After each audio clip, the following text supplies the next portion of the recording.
This is Barry Zalma on insurance. I'm an attorney who is retired from the practice of law and now spend my time as an insurance claims consultant, expert witness, and author and producer of these videos. Today it's time to talk about the fact that there is no tort remedy for non-insurance claims of bad faith.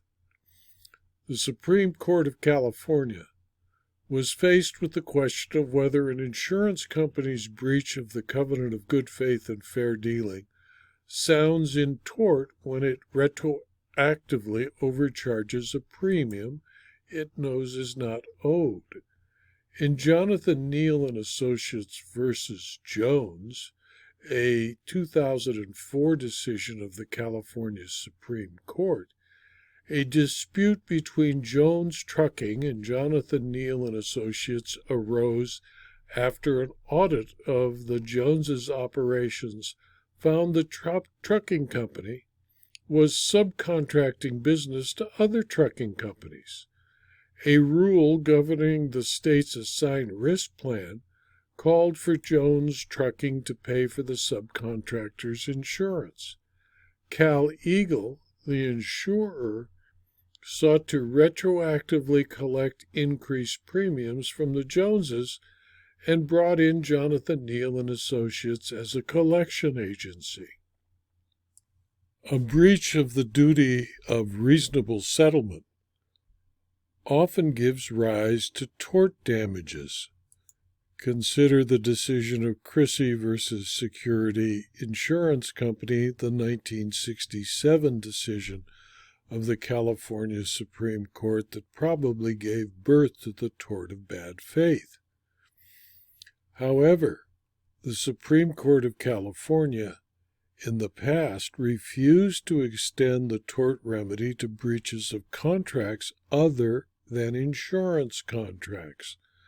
This was Foley versus Interactive Data Corp., a 1988 decision. The question raised was whether bad faith conduct not involving a claim entitled and insured to tort damages. The court rejected the expansion of tort damages. Refusing to allow tort damages and taking away all the punitive and other tort damages awarded the insured, the court said, quote, "In sum, the Joneses were not in the same vulnerable position as those who suffer from an insurer's bad faith, claims, and settlement practices. They were not denied the benefits of the insurance policy, were not required to prosecute the insurer to vindicate their contractual rights, and had available various administrative, contractual, and tort remedies.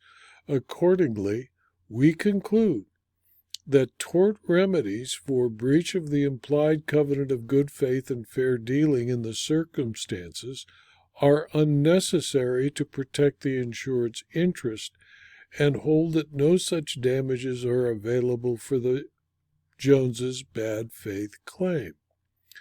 The tort of bad faith requires a special relationship and breach of the same honesty and reasonable commercial standards.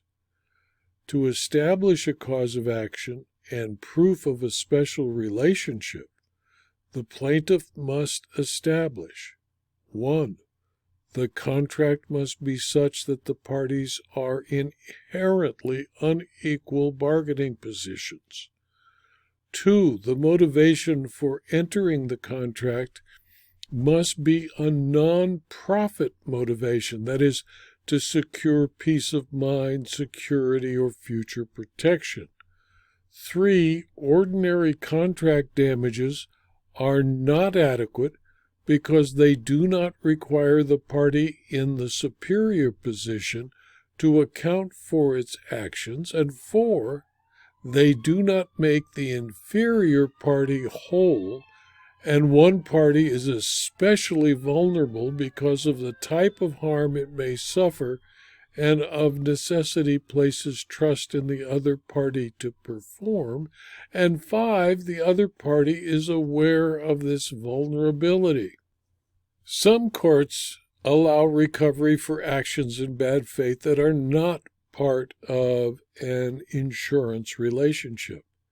In Coleman versus Republic Insurance Company of California, a 2005 decision of the California Court of Appeal, the California court found that an insurer owes no duty of good faith and fair dealing to a third-party claimant, even if the insurer coincidentally insures the third-party claimant.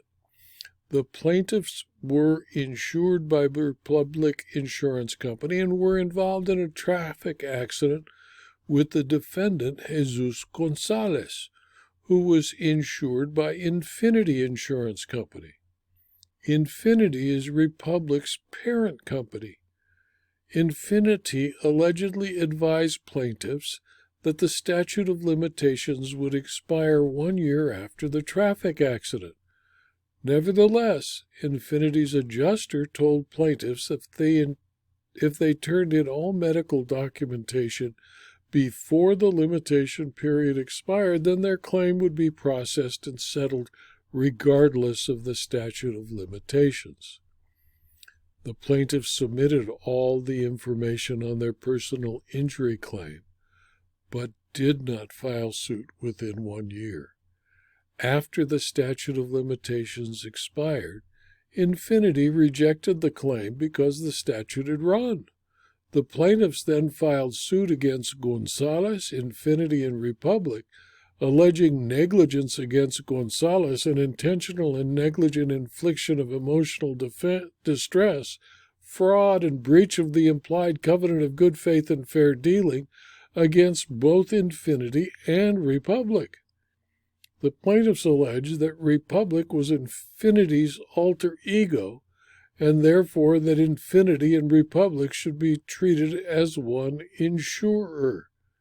The Court of Appeal held that plaintiffs could not state a cause of action for breach of the implied covenant of good faith and fair dealing because Infinity and Republic, as Infinity's alter ego, did not owe plaintiffs a duty of good faith and fair dealing.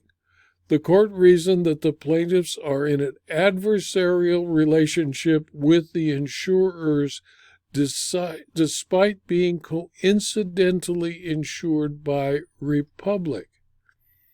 Imposing a duty of good faith and fair dealing running from the insurer to the plaintiffs would create a serious conflict of interest for the insurer by obligating it to safeguard both the plaintiffs' and Gonzalez's interests. Plaintiffs, as third-party claimants, have no contractual relationship with the insurer and cannot sue the insurer for breach of the implied covenant of good faith and fair dealing. In so arguing, the court applied the law as stated by the California Supreme Court in Muradi Shalal versus Fireman's Fund, a 1988 decision of the California Supreme Court. In that case, the Supreme Court held that a third-party claimant, an individual who is not injured by the alleged negligence of an insured party, does not have a private right of action against the insurer for unfair settlement practices. Of course, in every insurance contract, there is an implied covenant of good faith and fair dealing, that neither party will do anything which will injure the right of the other to receive the benefits of the agreement. This is Grunberg versus Aetna, a 1973 decision of the California Supreme Court. But the covenant is mutual, and the principles of good faith and fair dealing impose an affirmative obligation on the insured to cooperate as much as it requires the insurer to treat the insured fairly with regard to every claim presented.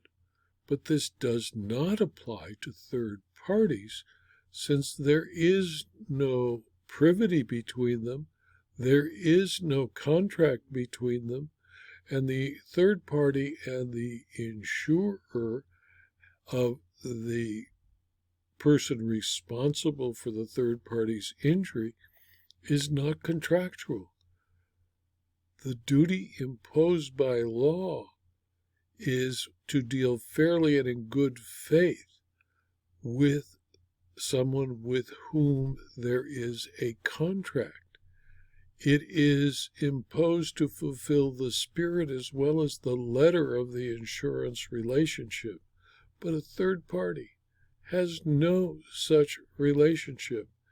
A contract that is not involving insurance, such as a bailment contract or a contract for the purchase of real property or a contract to purchase goods from Amazon.com, do not contain a covenant of good faith and fair dealing that is actionable.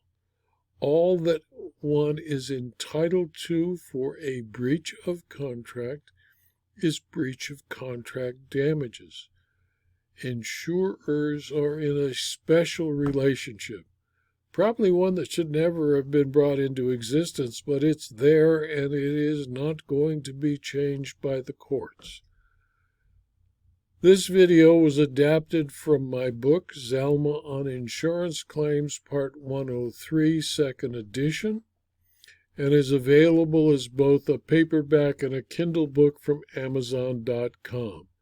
If you found this video to be of interest or useful to you, please subscribe to my YouTube channel and my Rumble channel and my blog so you can be advised of future videos and future blog postings.